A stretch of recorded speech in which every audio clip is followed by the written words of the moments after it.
That is right now at 6. A record-breaking hurricane slams into Jamaica today. We're tracking the storm's impact and the deadly risks in the aftermath. They're going to need very basic things like tarps, tents, food, non-perishable food, lights. Yeah, waiting to help one organization gearing up to fly to Jamaica once the storm passes, what they plan to bring with them. If it wasn't for them finding my dog, they would have never found my kid.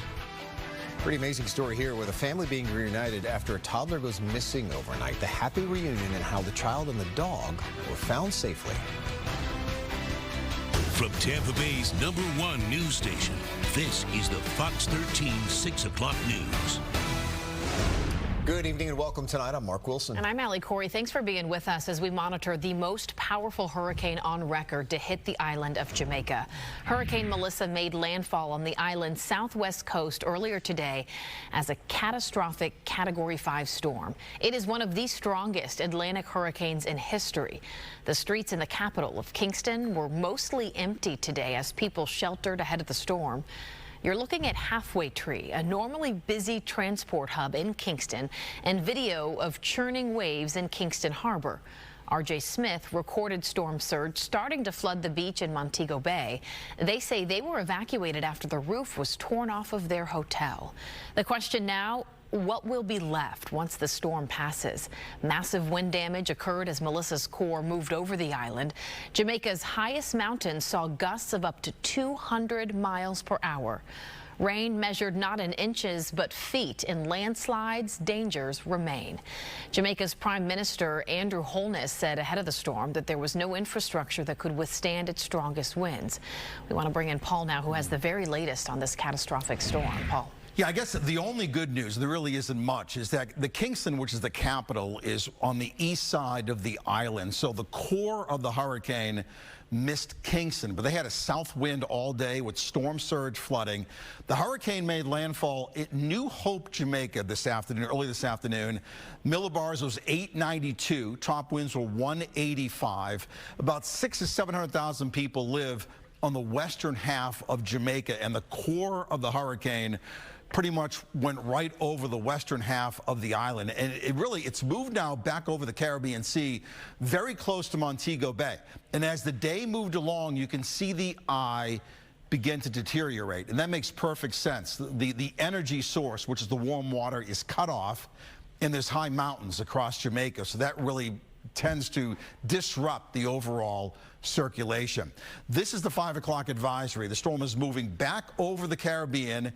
I don't think it'll intensify much as it heads to the next stop, which is going to be Cuba, probably as a Category 3. Top winds is still 145. There's going to be a lot of towns and communities that are going to be isolated for a long time because roads will be washed away. Communication will be down, power will be out. It's going to be tough for so many of those little towns and communities that are spread out all through western Jamaica. The storm is going to accelerate northeast. Another landfall after Cuba will be the Bahamas tomorrow afternoon. And then by Thursday and Friday, we'll have to watch it for Bermuda. It'll bypass that. As the storm goes by, our winds will pick up. Our weather headline is going to be much cooler weather. Big cold fronts on the way. We'll talk about that at 6:20. Back to you. All righty, Paulie, thanks. Loaded up and ready to go here. Agape Flights of Venice is in a holding pattern as they wait for Hurricane Melissa to pass before they can help bring some aid to Jamaica and beyond. And you probably know that name. For decades, this has been their work, helping missionaries all throughout the Caribbean. Yeah, they also help countries in the face of disaster. And Fox 13's Kimberly Quizon shows us the work being done in Venice. At Agape Flights in Venice, there's not a person here whose mind isn't focused on Jamaica and the Caribbean. Very important that people begin to pray that not only for the people on the ground, but they're going to go through some really tough times, but it's the aftermath. For days, CEO Alan Spear has been working with partners like Mercy Chef and Mountain to Sea Ministries to ensure necessary materials and provisions are ready. He's also partnered with IBC Airways in Miami to lease large planes for the haul. They're going to need supplies immediately, like generators, tarps, tents, all of those things, we're already kind of getting ready in Miami. It's not just Jamaica Agape Flights will be helping. They'll be working throughout the Caribbean to see what's needed. We will have an assessment team on the ground. We'll be making assessments with our partner ministries as to what is needed first. They have been in close contact with ministries in Haiti, the Bahamas, and Cuba. Agape Flights expects to be helping each country with basic needs and necessities in recovery. It takes a lot of partnerships and a lot of people who do things well coming together and working together. For now, all they can do is wait and see what Hurricane Melissa will bring.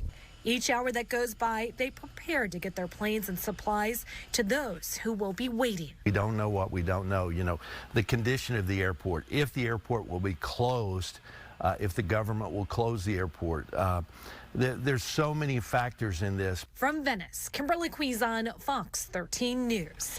Agape Flights will not be able to fly directly into Cuba themselves. They have a partner that will do that shipment for them, and that's because they have been working to get their license renewed to fly into Cuba, but the government shutdown has stopped that from happening. To find out how you can help, you can visit our website at fox13news.com. Well, the director of the Hope House in Polk County, which helps first-time expecting moms with unplanned pregnancies, has been arrested, accused of sexual cyber harassment. Now, investigators say that Christina Taylor and Tara Johnson distributed sexually explicit images of a man without his permission.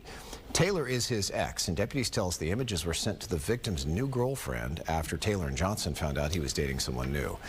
Johnson told investigators she had concerns about the victim's character, so she messaged the new girlfriend and sent the explicit pictures and video to her, showing the victim and Taylor, according to police.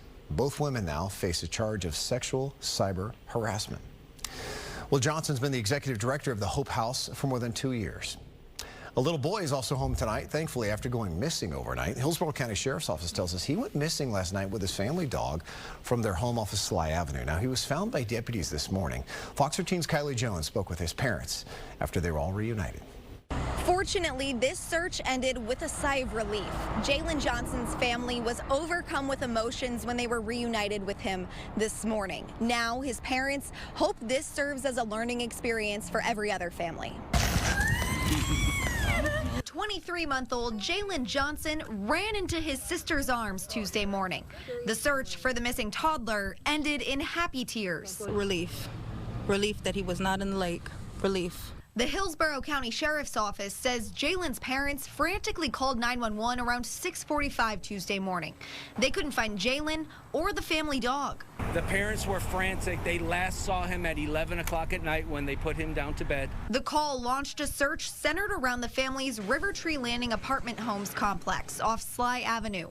More than 200 investigators, including canines, the aviation, and marine units, searched for little Jalen and the family's dog. Typically, these calls are tragic in nature. But around 10:30 Tuesday morning, Jalen Johnson was found at 56th and Sly by a neighbor who found him earlier in the morning and brought him to his house. Deputies say the family's dog was found right by Jalen's side, about 2 blocks from home. They said the dog protected the baby the whole time. She did what she was supposed to do. Jalen's parents hope this serves as a safety reminder for other families. Now I know to make sure that he's put away safely, and the chain is always on the door, and we're taking extra precautions, and I'm changing all the locks and stuff on the doors where he's not able to open them. Jalen's family is shaken but grateful to have their little boy back in their arms. His Sister. Your sister. And they made him an honorary sheriff. The sheriff's office is still trying to figure out what exactly happened during the hours that Jalen was missing, but he was checked out by EMS to make sure he's okay. In Hillsborough County, Kylie Jones, Fox 13 News.